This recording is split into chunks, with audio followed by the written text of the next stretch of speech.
Salut à toi! Dans cette petite vidéo, laisse-moi te montrer la voie de Iruma à l'école des démons. Je sais pas pourquoi, faut préciser, au final, une école normale quoi. Rattaché à Pika Éditions, l'éditeur Nobidobi gardait cette image de branche jeunesse de la société principale. Jusqu'à il y a peu. Mais depuis quelque temps, force est de constater qu'il se forge une belle identité avec certains titres qui s'éloignent des carcans actuels, comme Blizzard Accel ou encore Shine. En cette rentrée 2020, Nobidobi frappe une nouvelle fois assez fort en proposant ce qui pourrait être son gros shonen, à savoir le manga Iruma à l'école des démons de Nishi Osamu. Lancé en 2017 dans le magazine Shonen Champion des éditions Nippon Akita Shonen, le manga connaît un joli parcours avec 18 volumes parus, la série étant toujours en cours. Un joli succès qui lui vaut aussi une adaptation animée par le studio BN Pictures, dont la première saison est disponible dans nos contrées sur Crunchyroll, tandis que la seconde partie est attendue pour l'année prochaine.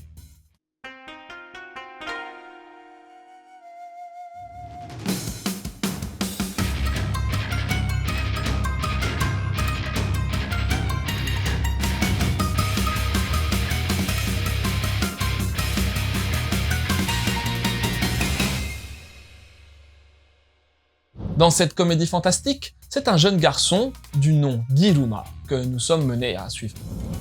Ce dernier, bien que toujours souriant, n'a pas eu une enfance simple à cause de ses parents, capricieux et peu scrupuleux à l'égard de leur enfant. Ces derniers en viennent même à vendre Iruma à un papy démon, ce dernier proposant une belle somme aux deux géniteurs. Mais, contre toute attente, le vieillard ne cherchait qu'un petit-fils à choyer avec amour. Il envoie alors Iruma poursuivre sa scolarité à l'école Babils, lieu où sont éduqués les démons, et où les humains sont tout simplement omis. Pourtant, les singularités d'Iruma pourraient bien faire mouche et lui valoir le respect de ses non-semblables.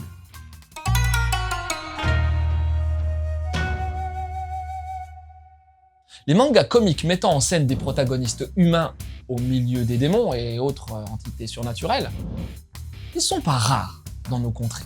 Tonkam, depuis devenu Delcourt Tonkam, a fait du genre une réelle proposition avec des titres comme l'excellent Rose plus Vampire, ainsi que la série To Love. Avec son pitch, Iruma à l'école des démons sonne dans ce registre, exception faite d'une dimension ecchi qui se révèle beaucoup moins présente, pour ne pas dire inexistante. Aussi, Nishi Osamu nous offre un premier volume de belle facture, amorçant une aventure réussie sur plusieurs niveaux. L'introduction elle-même présente une grande qualité du titre, son humour. Malgré un élément déclencheur qui pouvait sonner dramatique, l'auteur traite sans cesse l'ensemble avec un décalage saisissant et ne manque pas de nous prendre à contre-pied sur certaines situations. Le grand démon qui achète le héros n'est autre qu'un papy gâteux rendu attachant dès sa première apparition, tandis que la suite du volume tourne en dérision les codes du genre et les mécaniques fantastiques qu'on attribue instinctivement au folklore démoniaque. Bien sûr, il faudra voir ce que cela donnera sur la durée, mais dans l'immédiat, l'auteur a un réel talent pour planter son ambiance. Aussi, ce premier tome fait rire à bien des moments. Mais on remarque aussi que le récit développe certains points qu'il détache de la simple comédie à vocation routinière. De manière classique, ce premier opus est l'occasion d'introduire une pléthore de personnages archétypaux à première vue, mais qui se détachent parfois du cliché qu'ils représentent.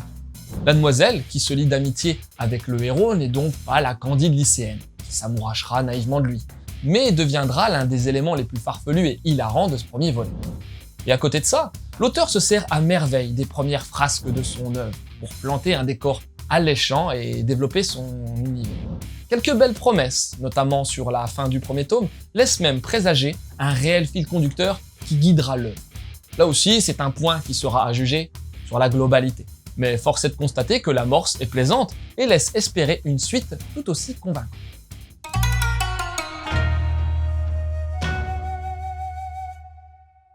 Visuellement, Nishi Osamu propose aussi une expérience intéressante avec ce qui est le début de sa série la plus longue à l'heure actuelle. Petite remise en contexte d'abord. Avant Iruma, le mangaka n'avait qu'un titre à son actif, à savoir le manga en 3 tomes Hotel Helheim. Une première expérience, certes, mais l'auteur restait à ses débuts en tant qu'artiste professionnel. Aussi, la patte qu'il propose avec le premier volume d'Iruma est particulièrement saisissante. Les planches sont denses, jouant avec des épaisseurs de traits, qui donnent de la profondeur et expressives en ce qui concerne les personnages dépeints. L'ensemble est réellement attrayant et vivant, ce qui sied parfaitement à une œuvre comme Iruma, qui repose sur son ambiance, sur un ton décalé et aussi sur son casting. La pioche est donc bonne avec ce premier opus d'Iruma à l'école des démons, et Nobinobi ne s'y est pas trompé en faisant de la comédie fantastique de Nishi un titre fort de son catalogue. Un volume de démarrage drôle, vivant, aux personnages attachants et parfois atypiques, et qui sait mettre en place un univers crédible et coloré. On en redemande, alors tant mieux d'avoir mis en place un rythme de parution mensuel des premiers tomes.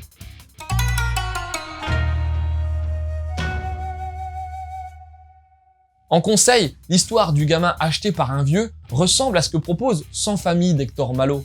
Alors c'est sûr, il n'y a pas beaucoup d'autres points communs, mais comme je trouve l'animé de la TMS sorti en 1977 juste merveilleux, et comme en plus il est dispo gratuitement et légalement en VF sur YouTube, pour le mix humain-démon, je te propose Yu Hakusho, un manga culte de Togashi Yoshihiro, injustement méconnu en France, contrairement à Hunter x Hunter.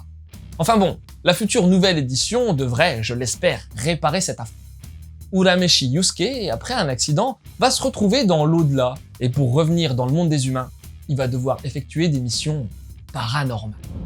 Et enfin, un autre titre culte, décidément, c'est Urusei Yatsura, un titre de la grande Takahashi Rumiko, mêlant habilement folklore japonais empli de monstres et SF des années 70. Un véritable régal. Voilà, c'était Lou, j'espère que cette petite chronique t'aura donné envie de lire Iruma à l'école des démons. Je te laisse et continue de suivre la voie du manga.